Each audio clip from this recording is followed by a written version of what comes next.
Hi, Michelleoddo with the Oddo Group, and today we have Beth Howard with Better Rooms for You. Beth, thanks so much for being here with us here today. Thanks for having me. Yeah, so Beth is a person that everybody needs in their life. She can help you declutter your home, organize, get ready for big life changes, etc. Right. So obviously as a lender, we're always approaching people who are getting ready to list their home, or maybe they want to make a big move, and they don't know where to start. What are some of the first things somebody should do when they know they might want to be listing their home, in your opinion? The very first thing you should do when you even have the first thought of listing your home for sale is to start thinking about the decluttering process. The more time you have in advance of decluttering your home, the better off you're going to be when it comes time to pack it up and move to your new home. Procrastination is, everybody's enemy, and it just takes more time than you think. If you postpone, then you become a panicked packer and you throw everything in a box and it goes to the next house with you, and you may not want it, or you may even remove a box that's been moved before. But the first thing you need to do is to determine what needs to be decluttered in your house, each room, put it on a calendar, and stick to it.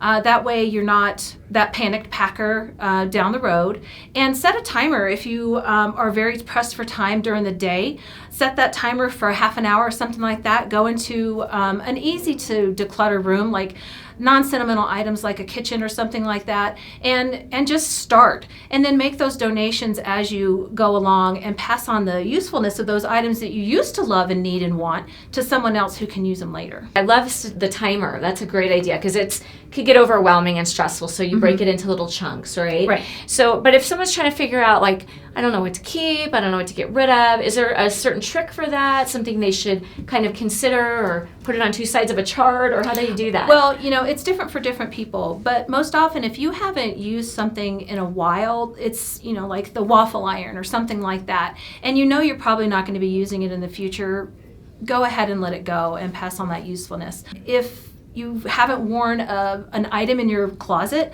some people say for a year, you didn't wear it the last winter and you're not wearing it this winter, then maybe it's time to let it go. And it still doesn't fit. Right, and that's another thing too, is that a lot of people keep wish clothes in their closet. Right. I wish I was smaller to fit into this. Right. I paid too much money for it. I wish I could wear it, but I really don't like it. I got it on sale. There's a whole bunch of different reasons people keep clothes that they really don't need, and they're not going to need it in their new location either. So kind of really drilling down into why you think you might need something or want something, and just kind of come to terms with yourself that it's okay to let it go.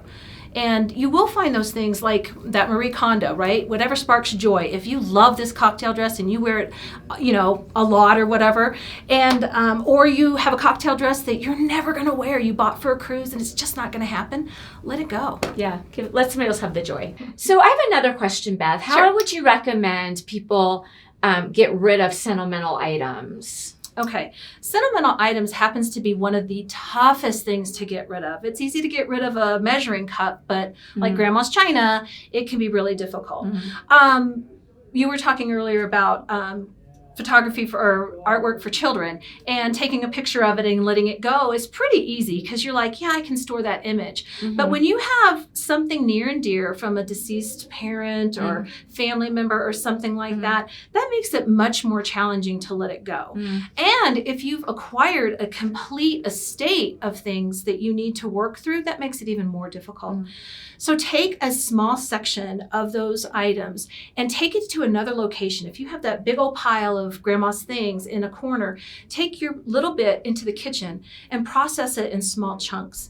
That way you won't feel overwhelmed, and you won't feel like you have to keep everything. So you make a small decisions, or big decisions, but on a small amount of things, and then that helps you move through it a little bit easier.